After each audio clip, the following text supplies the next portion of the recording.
coloniser ton pays, réduit ton peuple à la misère, on te rejette. Rien n'est aussi fort que la douceur. Rien n'est aussi doux que la force véritable. Ce sont les paroles de Silva Balasignan. C'est une chanteuse, auteure-compositeur et c'est une pianiste aussi. J'ai tombé en amour avec son style, avec sa voix. C'est une femme d'origine arménienne, mais elle est née au Liban. Et elle a chanté avec plusieurs chanteurs, entre autres Charles Aznavour et Claude Léveillé. Alors, je m'en vais faire une entrevue inspiration avec Silva Balasignan.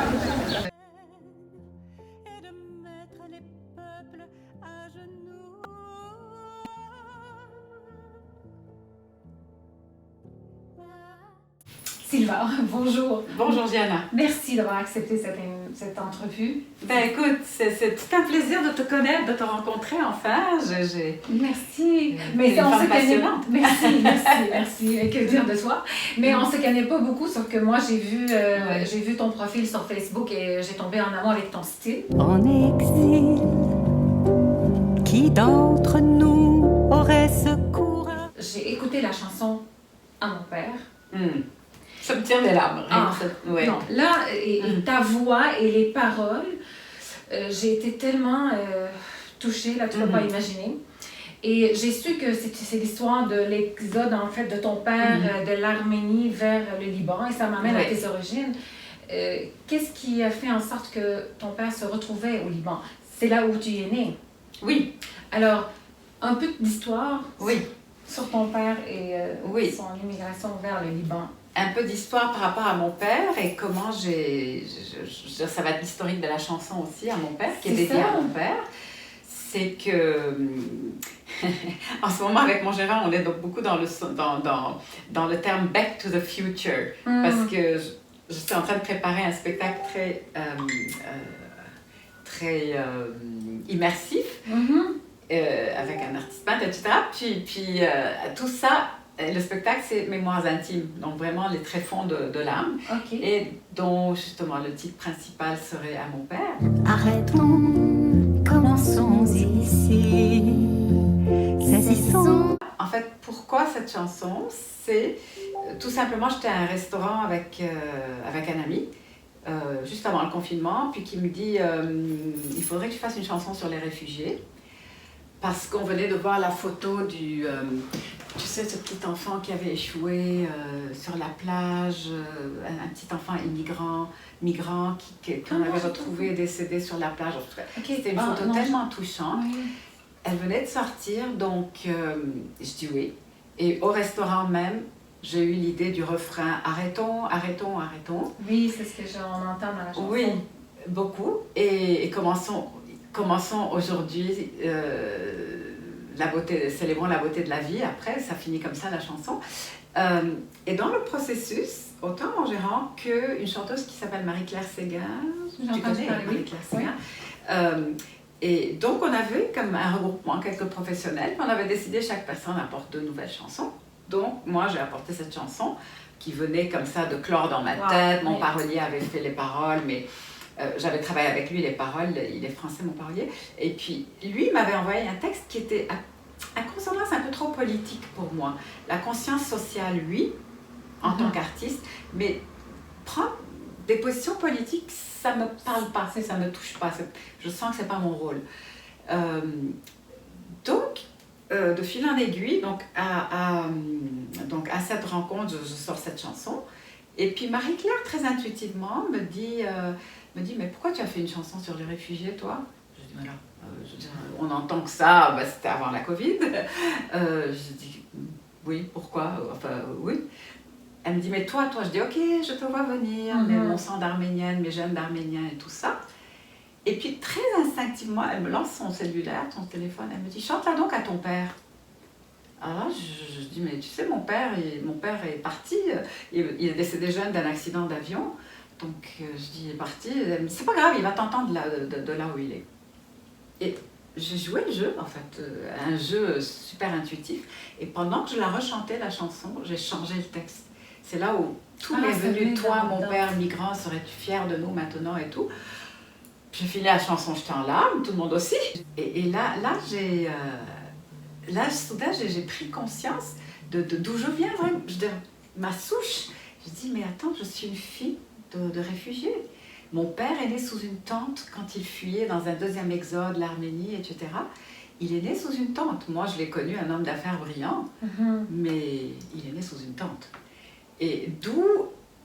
Et puis, en fait, ce clip, j'ai eu beaucoup de chance aussi. Mais tu me demandais sur mon père. Oui. Que je... Oui, mais oui. Oui. Oui. Parce que moi, je voulais savoir aussi, qu'est-ce qui a fait aussi que ton père, il s'est Oui. rendu au Liban, en fait. Après Mais tout je ça. pense que c'était à ce Je moment-là... pense qu'il y avait la guerre. Non, il n'y avait pas de la guerre en Arménie à l'époque. Ben, en fait, c'était à la fin du XXe siècle.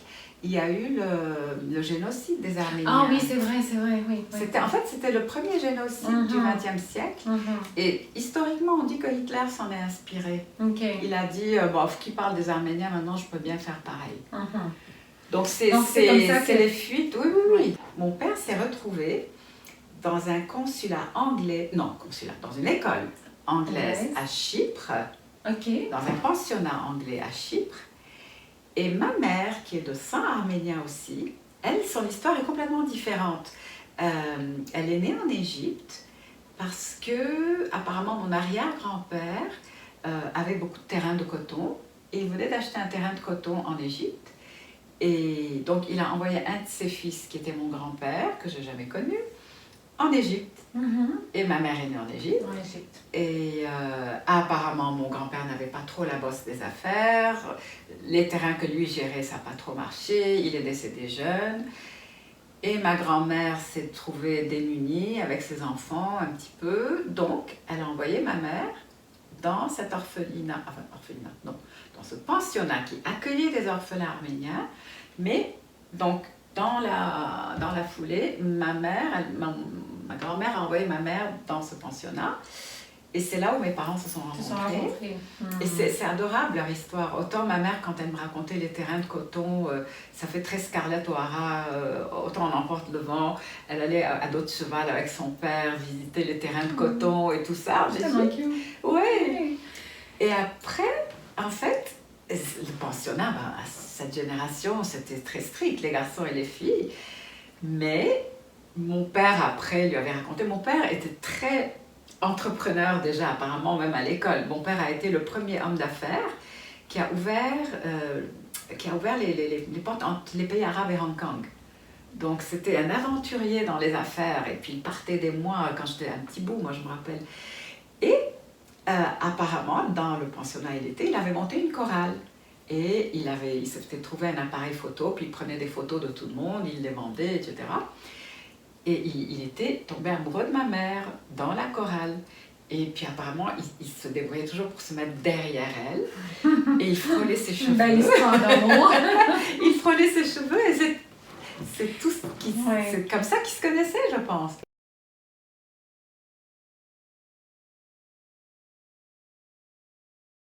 Quand j'avais 14 ans, au Liban, là c'est comme pourquoi Paris, j'avais emporté, j'avais participé à un concours un petit peu comme La Voix, Oui. et j'avais emporté le premier prix. Et du jour au lendemain, en tout cas, j'étais très gâtée, je pense, comme mon père aussi. Donc, il y a Aznavour qui venait chanter, qui faisait un tour de chant au Liban, dans les ruines, tu connais Byblos et tout ça. Oui, Byblos. oui, Ah, oui, c'était à Byblos, Byblos, oui. je me rappelle. Oui.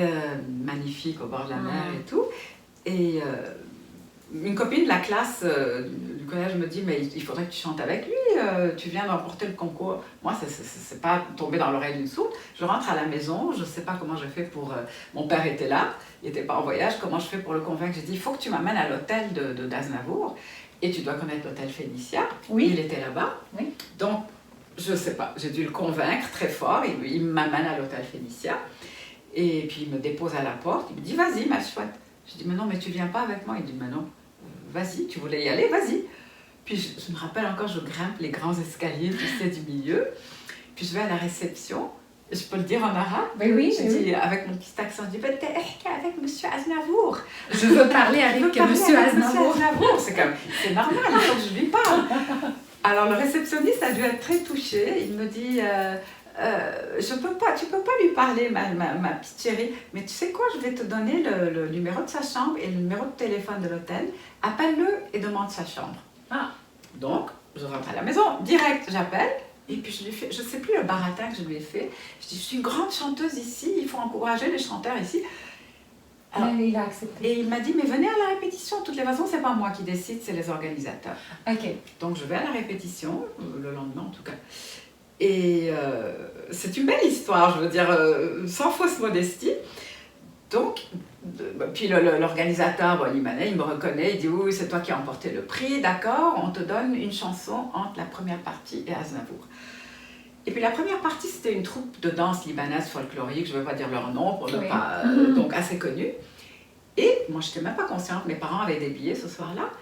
Apparemment, le public a commencé à huer cette première partie, ils voulaient Aznavour.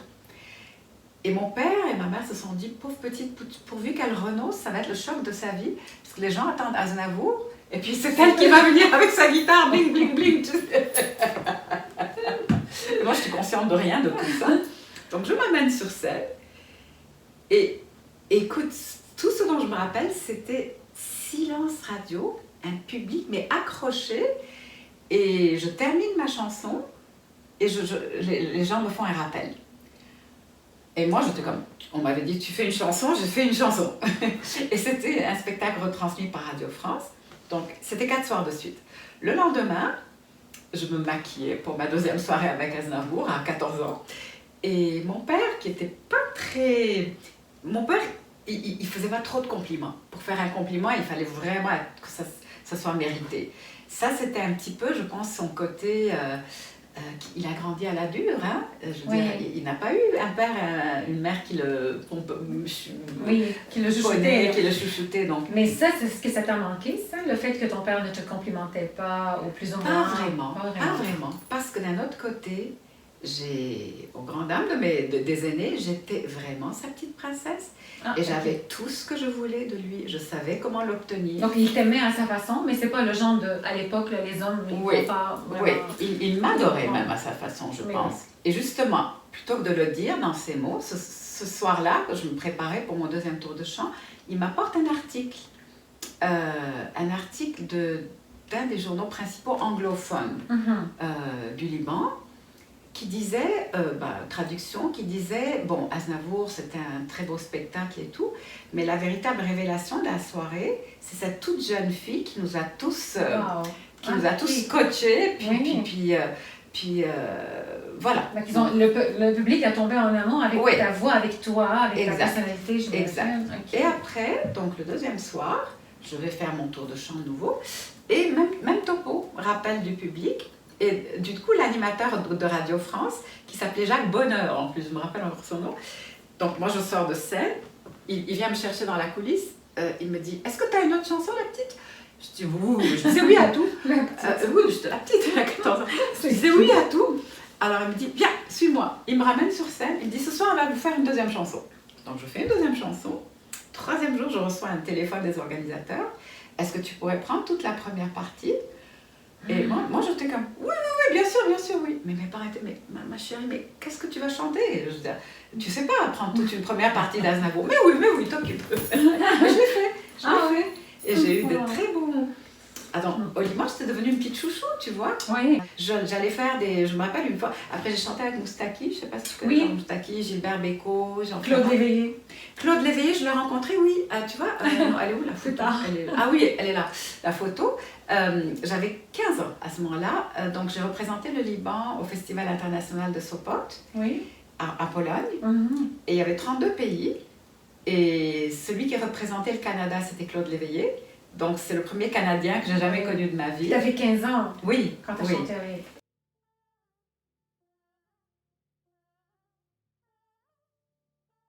Comment on t'a découvert? Comment tu as découvert que tu as une voix, que tu peux chanter?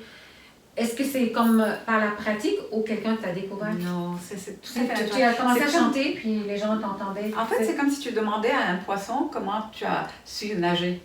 C'était aussi naturel C'est que naturel, ça vient de toi. OK.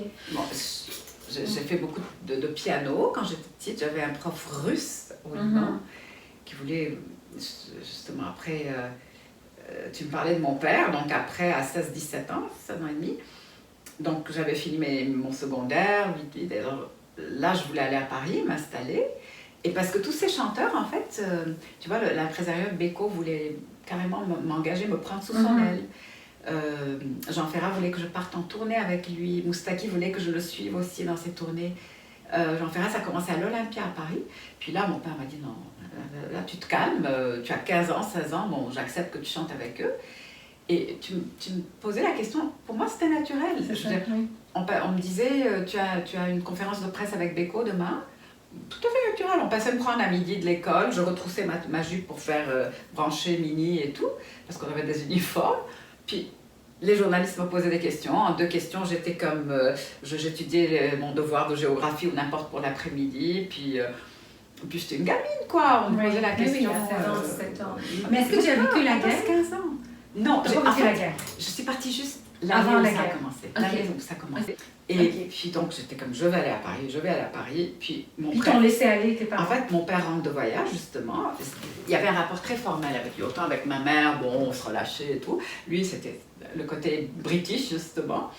Et il rentre de voyage et puis il vient toquer à ma porte. Il me dit, une conversation, oui, papa. Il me dit, j'ai entendu dire que tu vas aller t'installer à Paris. Je dis oui. Il me dit, est-ce que c'est pour tes grandes idées de liberté ou tu veux vraiment faire quelque chose? Je dis non, je veux faire de la musique. Et il me dit, mais si tu veux faire de la musique, ma condition, c'est que tu fasses une formation, une grande école de musique. J'avais prévu le coup, j'avais envoyé mon inscription à l'école normale de musique de Paris, j'étais acceptée dans la classe d'un grand maître en piano, puis le chant à côté. Et là, je lui montre mon inscription, il me dit, ok. Et son dernier joker, je pense, c'était, mais tu sais que c'est cher de faire des études à Paris. Je le regarde comme ça, je dis, oui, mais je sais que tu en as les moyens. Oh mon Dieu, et franchement, oui, je lâchais pas du courage de parler aussi comme ça, puis tu avais comme 15-16 ans, puis là, tu disais à ton père, oui, tu as l'argent. Puis là, mon père s'est rendu compte, il me regarde en riant comme ça d'un œil très complice, il me dit, toi, t'es vraiment ma fille. C'est ça, parce que, ouais. Mais tu veux, hein, tu croyais à ce que tu avais, à ton talent, en fait, tu croyais. Oui, en fait, de même côté, lui, il a été l'aventurier, homme d'affaires, qui a brillé, qui a été ouvert le marché de Hong Kong. Mais puis sa fille est l'aventurière. Oui, c'était un petit peu, oui. Puis combien de temps t'as resté à Paris? En fait, je suis restée, j'ai fait mes études, après j'ai traîné à Paris parce qu'il y avait la guerre au Liban. Et de tes terres, on a colonisé ton pays. Malheureusement, la 2e année où j'étais à Paris, mon père a eu un accident d'avion. Donc il est décédé. Et au Liban? C'est juste avant d'atterrir au Liban. L'avion a éclaté dans les airs. Bon, on n'a pas su. Et comment tu t'es sentie? C'était horrible. C'est vraiment un trauma de vie. J'ai su ça à 6h du matin, le téléphone a sonné à Paris. Et on t'annonce ça. Mon frère aîné me disait, ouais, c'est ça. Puis il faut que tu rentres et tout. Moi, je dis, non, mais dites-moi pourquoi il faut que je rentre, sinon je ne viens pas. Puis ma mère a pris le téléphone. Elle avait su ça aux nouvelles. Elle avait ouvert les nouvelles le matin. Ils écoutaient toujours les nouvelles de la BBC le matin, mes parents. Et puis elle entend ça à la BBC. C'est les haines et de mettre les peuples à... Et après donc, ma famille, donc mon père étant parti, ma mère, toute sa famille d'Égypte avait immigré ici. Ils ont transporté vraiment notre maison familiale. C'est ça, ils l'ont rebâtie ici. Je veux dire, c'était comme si je rentrais dans notre maison à Beyrouth. Oui. Et donc ils m'ont dit, viens voir. Et puis si ça te plaît, tu restes. T'avais quel âge? Ici, j'avais dans la vingtaine. Ok, dans la vingtaine. Donc je suis restée quoi, 10, 11, 12 ans à Paris, un truc comme ça. Donc, est-ce que de Paris à ici, est-ce que tu t'es sentie déracinée? Est-ce que c'était difficile pour toi de s'adapter? Déjà, tu as vécu un premier déracinement du Liban en France. Mais arrivé ici, tu sais que tu es loin de la France, tu es loin du Liban. Comment tu as vécu ça? Écoute, c'était très spécial parce que Bon, déjà la famille m'avait installé aussi un petit bachelor à côté de la maison pour que j'ai mon indépendance. Bon, ils me connaissaient un petit peu et tout. Et c'était très curieux parce que d'un côté, j'étais contente d'être proche de la famille. Donc, j'avais eu un déracinement familial aussi très jeune. Donc, c'était beau de retrouver ma mère et tout ça. Ce côté de racines. D'un autre côté, c'est un pays où je connaissais personne. Alors, il n'y avait pas de cellulaire, de portable encore. Et quand je rentrais à la maison, ça me faisait bizarre. J'avais même pas posé la question, est-ce que quelqu'un m'a appelé? Parce que je connaissais personne. Mais non, ici. Moi, je me rappelle quand je suis arrivée ici, c'était dur pour moi, donc tu l'as pas. Mais dans le fond, qu'est-ce qui a été dur pour toi? L'adaptation à la culture, apprendre la langue, s'adapter aux gens, à la société, tu vois. Et puis à l'époque, il n'y en avait pas tant de ressources comme maintenant, ou peut-être qu'il y en avait, mais je n'étais pas au courant. Donc c'est pour ça que je voulais voir comment toi tu as vécu ça. Tu es arrivée avec ta famille? Oui. En fait, non, c'est pas vrai. Je suis arrivée toute seule. Je me suis mariée ici. C'est pour ça que je dis que tu es arrivée avec ta famille, donc c'est moi, différent. Moi, j'ai rejoint ma famille, qui j'étais déracinée depuis des années. Et est-ce que c'était difficile de s'adapter ici, de recommencer ou de continuer ta carrière comme chanteuse? Tu étais bien acceptée? Oui et non, c'est drôle aussi. Je dois ça à Montréal parce que... on doit souvent à Montréal. Moi, je dois tellement. Oui, c'est vrai. Bon, déjà, moi, je parlais bien français. Au début, ça fait un peu la snob parisienne, mais c'est vrai que j'étais une petite... En arrivant, je dis toujours, maintenant, je le reconnais, j'étais une titi parisienne, quoi, la petite gna comme ça. Et au début, je trouvais Montréal un peu comme une grande ville de province. C'est ennuyeux, c'est lent, c'est ci, c'est ça. Et le premier choc culturel que j'ai eu, c'est très drôle cette anecdote. Donc j'étais arrivée, c'était en septembre, puis les premiers froids, moi j'avais pas de voiture encore et tout, donc j'attendais un bus. Et puis le bus a tardé peut-être de 3 minutes, j'en sais rien. Et donc je fais comme en bonne parisienne, je commence, oh c'est pas possible, comme ça en retard. Tu sais, je commençais. Puis je vois les gens qui me regardaient à côté, c'est comme... Elle a un problème, pourquoi elle grogne comme ça? C'est quoi son problème? Ça, c'est typique français. Oui, et là, surtout parisien. Et là, en bon français, québécois, j'ai catché. Parce que je sentais que les gens dans la rue ne m'aimaient pas trop. Et je me suis rendu compte que c'est mon côté très parisien, comme ça.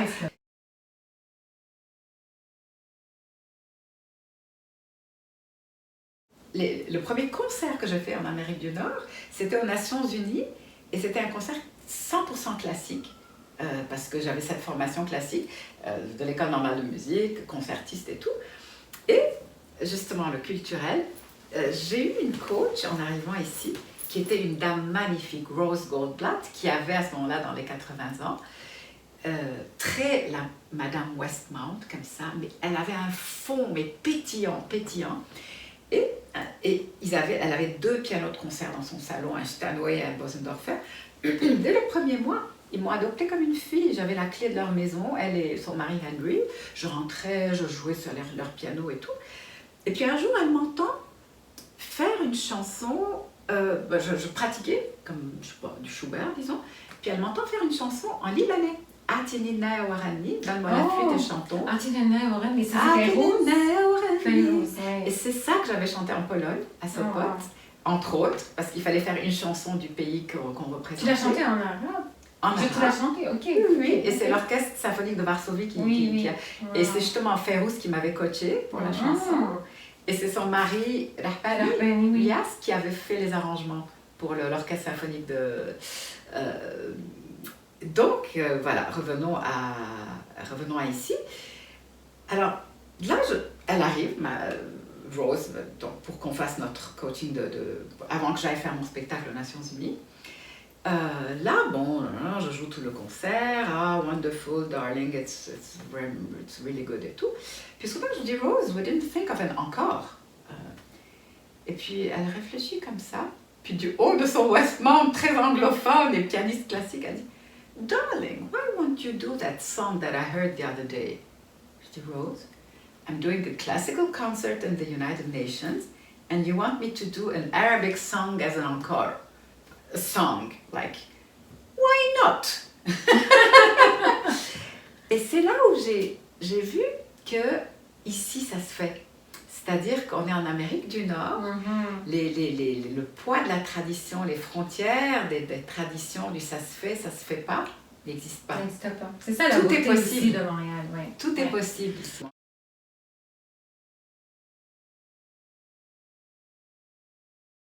J'ai rencontré une chanteuse, je ne sais pas si tu connais Nathalie Choquette, qui fait de l'opéra, mais en rigolo. Oui. Je l'ai rencontrée à une soirée, ça faisait même pas un an que j'étais ici. Nathalie étouffait dans le monde de l'opéra, moi j'étouffais.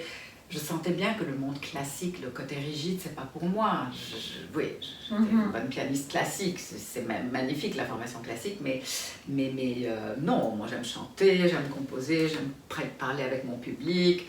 Ce côté rigide de profil, 1h30, c'est pas moi. Oui. Donc, on a fait un spectacle ensemble, Nathalie et moi, on a beaucoup tourné avec ça. Donc, après le cheminement professionnel, quand j'ai vu que Why Not, ça se faisait ici, j'enseignais à l'UQAM et on a fait une tournée avec Nathalie qui allait aussi au Moyen-Orient, en tout cas, de faire l'histoire courte. Et dès que j'ai remis les pieds au Moyen-Orient, je me suis dit, ben non, mais je me moque de qui? Je me prends pour une occidentale 100% depuis des années et tout, mais je suis une orientale.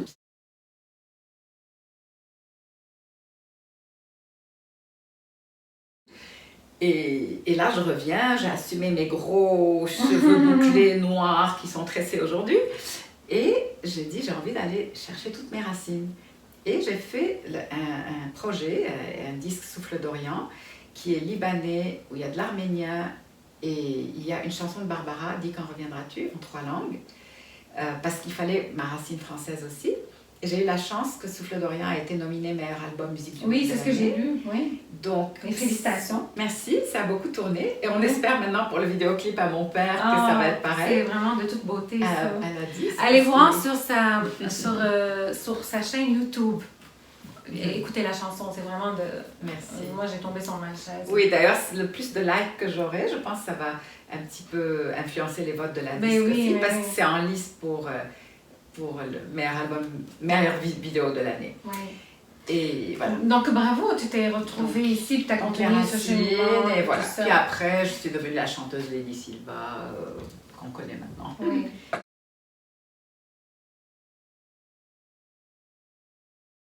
Et au niveau personnel, je voulais juste savoir, est-ce que tu es quelqu'un qui prend des décisions faciles? Est-ce que tu hésites? Est-ce que tu as peur de foncer, de prendre des décisions? Ou chaque fois que tu as une décision, c'est intuitif, c'est émotionnel, c'est rationnel? Comment ça se passe? C'est beaucoup les deux. En fait, c'est très intuitif. Et c'est très vrai que la petite Sylva dont je t'ai parlé, je suis la même. C'est-à-dire que ma mère disait quand Sylva a quelque chose dans la tête, elle ne l'a pas ailleurs. Je veux dire, quand je veux quelque chose, mon intuition, c'est plus fort que moi, il faut que je l'aie. Okay. Donc je vais tout faire pour l'avoir. Mais c'est beaucoup dans mon art et tout. Mais d'un autre côté, et ça, j'ai beaucoup évolué avec mon nouveau gérant à ce niveau-là, d'un autre côté, j'étais un petit peu dans le déni de la superwoman, parce que j'ai perdu mon père jeune aussi. Donc toute cette énorme faille, quelque part, j'étais dans le déni. Et avec le projet à mon père, j'ai pas eu le choix que d'aller approfondir cette faille. Parce que c'est là où je me suis rendu compte que non, je suis pas une titi parisienne, je suis une fille de réfugiée. Oui. Et tout, même la faille d'avoir perdu mon père comme ça dans un trauma et tout. Donc, et puis maintenant je trouve que de pouvoir aller dans cette faille, on pourrait penser que c'est de la faiblesse, mais c'est une énorme force. Parce que si on n'accepte pas sa fragilité et ses failles, en fait, on reste à la surface de qui on est. Et d'aller dans cette profondeur, c'est une détermination autre que la superwoman que j'étais. Et j'adore faire cette promenade intérieure maintenant. Mais ça, c'est jeune ou tu as appris ça avec le temps? C'est très récent. Et c'est mon prochain spectacle qui s'appellera Mémoires intimes, qui va mettre sur scène, en fait, sur table et sur scène. C'est quand ton prochain spectacle? Écoute, on est en train de le monter maintenant. J'espère qu'à l'automne, il va être prêt. Et j'ai même... Tu vas l'annoncer, j'imagine, sur les réseaux, on va pouvoir le voir. Oui, et j'ai même envie d'aller faire une résidence au Liban. Et c'est là le côté Back to the Future, avec mon directeur musical d'ici. travailler avec des Libanais, oui. la mise en scène et tout. C'est un projet, mais sinon je suis en train déjà de le monter ici.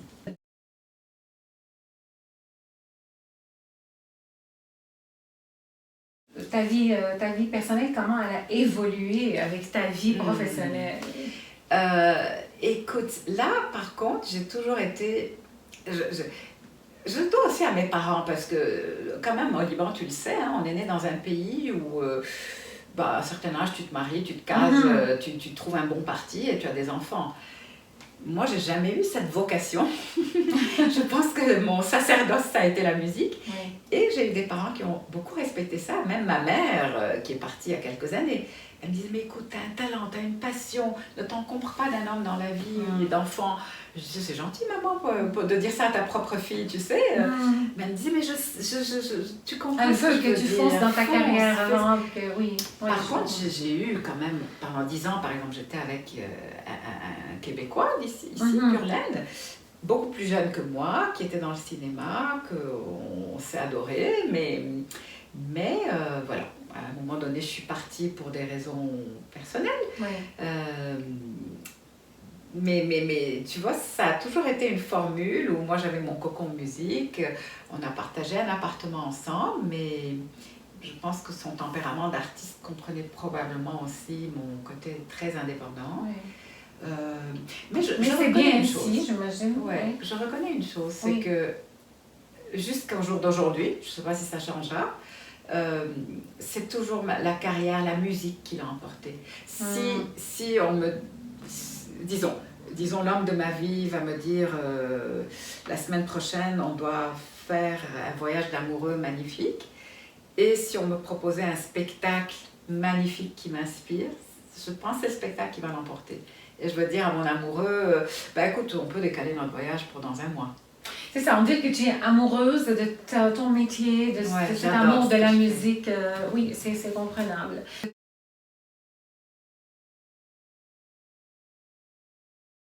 Et dis-moi, pour des femmes qui veulent... Je pense que toi, tu as eu quand même un cheminement, il n'était pas si difficile que ça. On dirait que partout où tu étais allée, tout s'ouvrait à toi. Tu as un talent, c'est ça? Oui.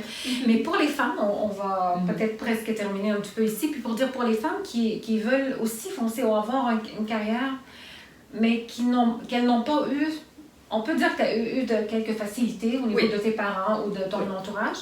Mais qu'est-ce que tu peux dire à ces femmes qui veulent vraiment avancer, mais qu'ils n'ont pas facile, comme on dit, leur entourage ne leur permet pas, ou leur peur aussi en dedans d'elles. Qu'est-ce qu'on peut leur dire pour les encourager à foncer, puis à poursuivre leur rêve? Parce que toi, tu as poursuivi ton rêve. Là, tu as tout fait pour arriver où est-ce que tu es en ce moment. En fait, ça dépend du contexte. Oui. Je dirais, suivez votre passion. Si votre passion, c'est comme une de mes nièces, par exemple.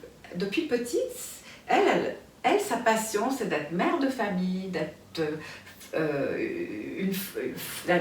une femme, pas au foyer, elle travaille, mais je dirais une femme de maison. Oui, c'est ça. Mais c'est ça sa Comme passion. tu dis, c'est la passion. C'est ça. C'est ta passion. Exactement. Donc la clé, c'est de suivre ta passion, en fait, et ne pas abandonner de qui tu continuer es, à... ton véritable moi. Mais tout c'est le qu'on monde peut aller chercher ce moi-là en dedans, puis s'écouter comme ça, parce que c'est difficile, hein? Oui, il paraît que c'est difficile. Moi, je ne savais pas, mais il paraît que c'est difficile. C'est difficile de s'écouter, oui. Oui, de savoir, quelque part, chacun a ça comme... Ça va être très, très spirituel, mais chacun a sa mission de vie. Et respecte ta mission de vie. Et mort dedans. Et jouis ta mission de vie. Comme la jeune sœur de cette nièce, elle dit, moi, je ne sais pas, des enfants et tout. Mais fais-le. C'est ça que tu veux faire, fais-le. Donc, vas-y jusqu'au bout et fais-le. De qui tu es. Ce qui arrivera après, il arrivera, mais au moins, tu aurais essayé. Tu sais, au lieu de rester à croiser les bras et à rien faire. Par contre, assume. C'est pas des coups de tête, par contre. Donc, tu assumes les conséquences. Si ça fonctionne pas. Assume. T'assumes, tu continues. Assume qui tu es. C'est pas évident aussi d'assumer qui on est. Moi, c'est aujourd'hui que j'ose dire, finalement, me marier, ça n'a jamais été ma priorité. C'est aujourd'hui que j'ose dire, même aux hommes que je rencontre, que attendez-vous à ce que vous êtes avec une artiste. Une artiste est passionnée de ce qu'elle fait. Une artiste, va toujours probablement favoriser ça. Il y a peu d'hommes qui l'acceptent, il y en a, mais il faut assumer ça. Et il faut pas après dire « Ah, j'aurais pu. » Oui, j'aurais pu. J'aurais pu être dans une énorme villa avec un super bon parti. C'est sûr qu'on peut toujours dire on aurait pu être, on aurait pu avoir, oui.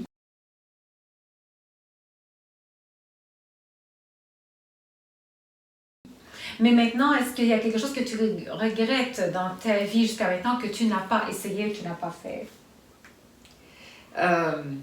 La seule chose, quelquefois, je me dis, si mon père m'avait laissée aller adolescente, avec tous ces grands pontes, Beko, même Aznavour et tout ça, quelquefois, je me dis, peut-être j'aurais été une Céline Dion orientale maintenant. Mais, d'un autre côté, je dis, peut-être que j'aurais pas supporté.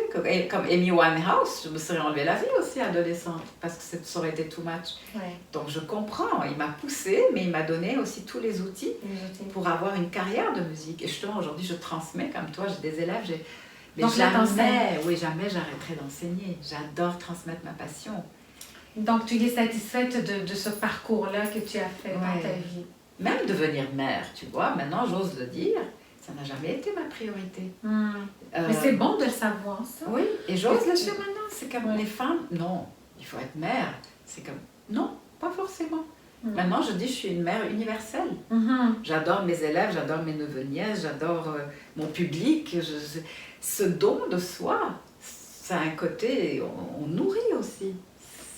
Voilà. Je t'écoute et je te trouve tellement une femme épanouissante. C'est comme tu es tellement épanouie avec tes expressions, ta façon de voir la vie, c'est tellement impressionnant, c'est tellement inspirant de t'écouter. Tu inspires la joie de vivre. C'est vrai? Oui. Ah ben merci. Il fait gris dehors aujourd'hui. Non, mais c'est vrai, c'est bien de voir ça, quelqu'un qui est passionné comme ça par son travail.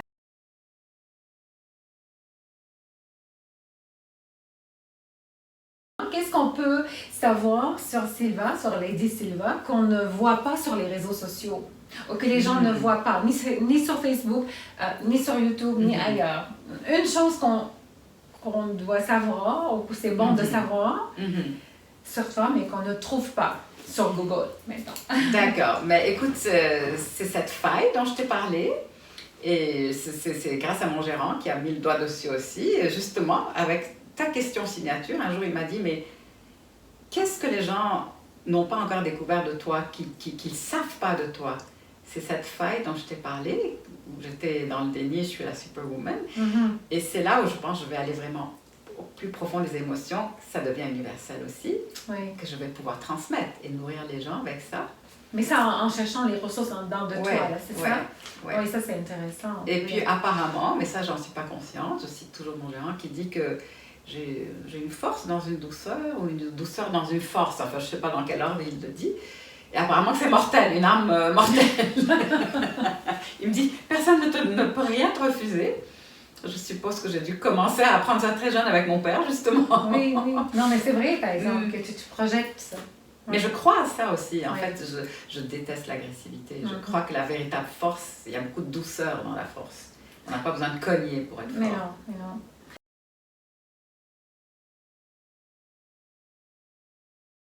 Est-ce qu'il y a d'autres albums? Est-ce qu'il y a d'autres choses qui sortent à part les spectacles? Il y a cette vidéo qui est sortie, justement, à mon père. Et il y avait le EP étant des mini-CD, maintenant ça se fait beaucoup, avec 4 chansons, 5 chansons, je sais, dedans.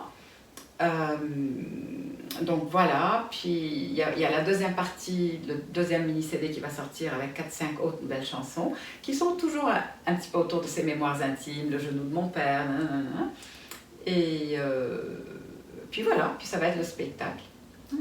Mais j'ai d'autres projets aussi, mais c'est encore embryonnaire. Mais je te souhaite un bon succès dans tes projets. Merci beaucoup de m'avoir accordé cette entrevue. Ça me fait super plaisir. Mais tu es une femme super inspirante aussi. Merci énormément.